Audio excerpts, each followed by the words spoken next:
Hay que leer. Pues muy a tono esta conversación que vamos a tener hoy en Hay que leer en Contrarreloj. Escuche bien. Un libro recomendado hoy que presenta un análisis profundo sobre los últimos 20 años de la política en Colombia.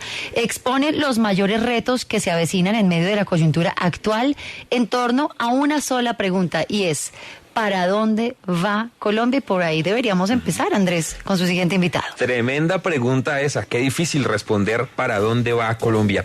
Pues para hablar de este libro, justamente, así se llama, ¿para dónde va Colombia?, está con nosotros su autor, el profesor Gustavo Duncan.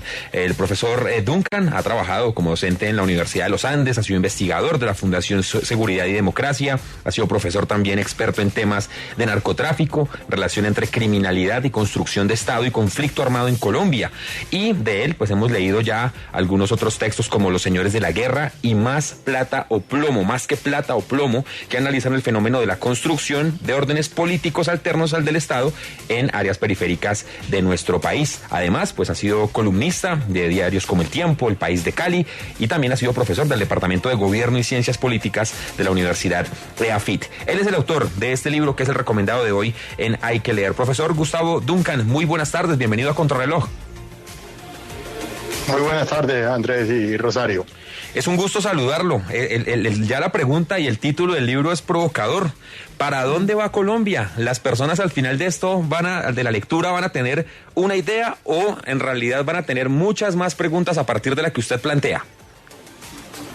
Sí, no, yo creo que va a haber muchas más preguntas y también una reflexión de lo que fue la política durante estos últimos 20 años que estuvieron marcadas por la primacía de Uribe, y ahora nos encontramos en una nueva fase donde no sabemos hacia dónde vaya a devenir, pero sí conocemos cuáles van a ser los temas más importantes en el futuro próximo. También sabemos que hay una coyuntura donde la sociedad demanda muchos cambios y va a haber una gran transacción política, bien sea de fuerza de izquierda y de fuerza del establecimiento político, y lo que pueda hacer la oposición para ver el futuro que nos depara.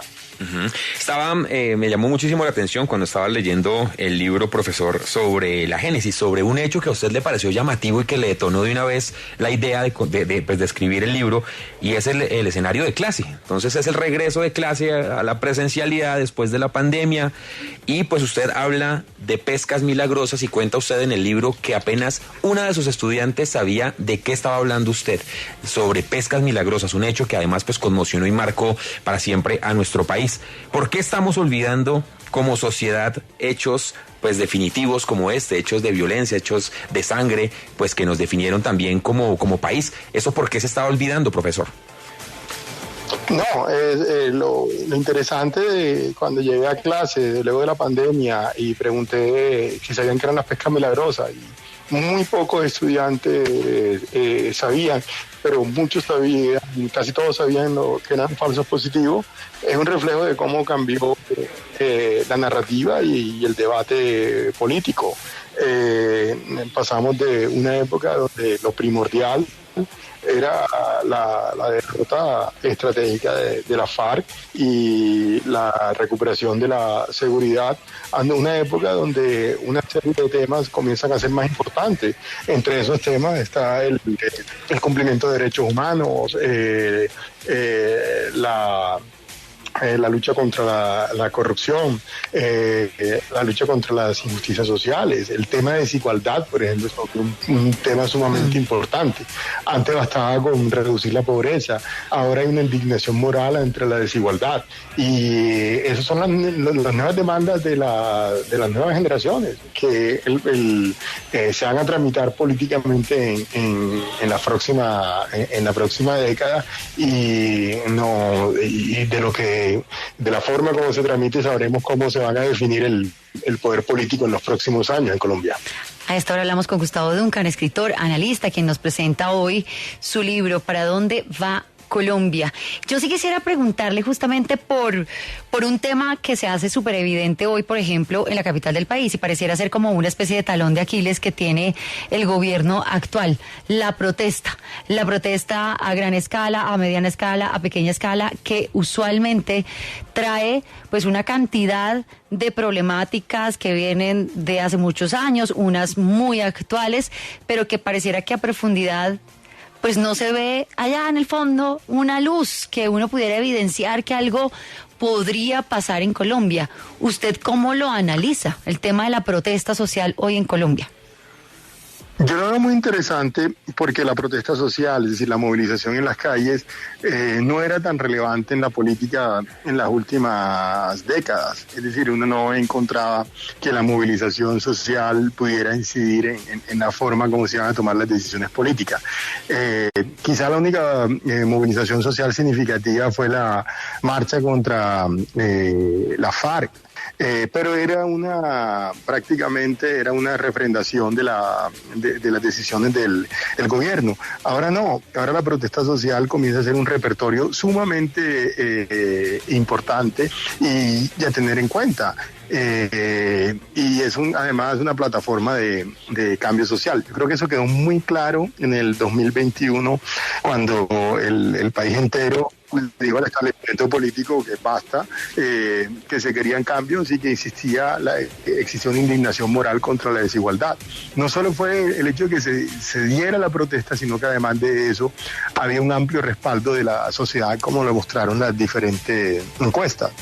Al día de hoy es un recurso en política, movilizar socialmente a la población, y es un recurso en política que pareciera estar más del lado de un sector, es decir, el establecimiento político no cuenta con mayor capacidad de movilización, pero hay unos sectores, incluso al interior del gobierno, que sí disponen de esa capacidad y van a tener una enorme incidencia política, sobre todo si comienzan a haber fricciones en la coalición de gobierno, entre el establecimiento político y los sectores ya históricos de la Colombia humana, es decir, lo que proviene del pacto histórico y sectores más de izquierda.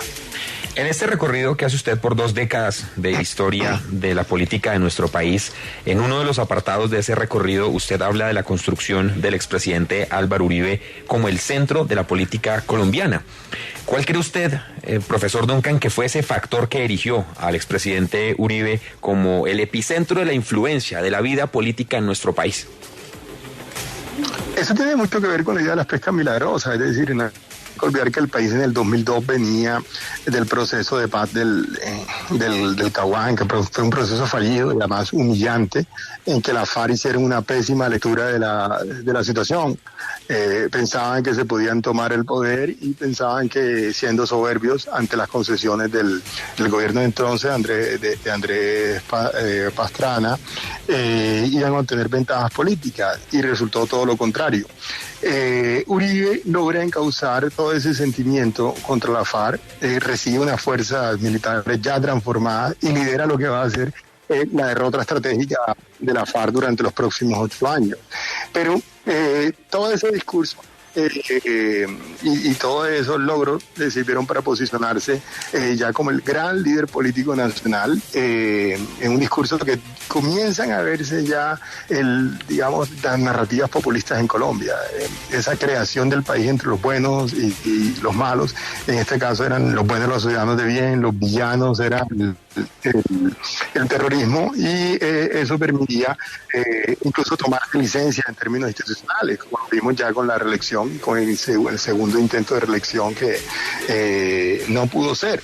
Luego Uribe, toda la reputación que tiene y toda la legitimidad que tiene, lo convierte en el gran opositor de Santos y todo el contrapeso a las concesiones que hicieron para el paz.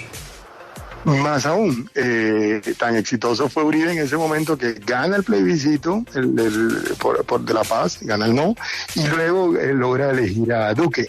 Y en ese momento prácticamente se volvía a demostrar que Uribe estaba consolidado, pero durante el gobierno de Duque, por muchas razones, le dio un enorme desgaste, y la clase política entró en declive, y las exigencias de cambio llevaron a un nuevo panorama de la política y al inicio de una nueva era que todavía no sabemos cómo va a ser. Ahí está, pues son algunos de estos apartados que vamos a encontrar más adelante. Por lo menos nos quedamos picados, eso pero sí. muchísimo. Más adelante, por ejemplo, llegará la figura de Juan Manuel Santos, Sí. en la que el profesor Duncan pues propone que una política de neutralización a Uribe en su gobierno. Luego, por supuesto, llegará el gobierno Duque y se expondrá si fue o no pues un punto clave en el declive justamente de la figura de la influencia de Álvaro Uribe Vélez. Y hay un gran apartado del libro que está dedicado a la campaña presidencial y a lo que ha sido pues el trasegar del país de ahí en adelante después de esa campaña del año 2022. Pues es apenas el abrebocas de ¿Para dónde va Colombia? Un ensayo sobre el fin de la era Uribe y el país que asoma. Su autor, Gustavo Duncan, a esta hora muy amablemente nos ha compartido unos minutos en contrarreloj para dejarnos, como dice Rosario, muy antojados de su lectura. Profesor Duncan, muchas gracias y bienvenido a W Radio. No, muchas gracias a ustedes, Andrés y Rosario, y gracias por esta lectura.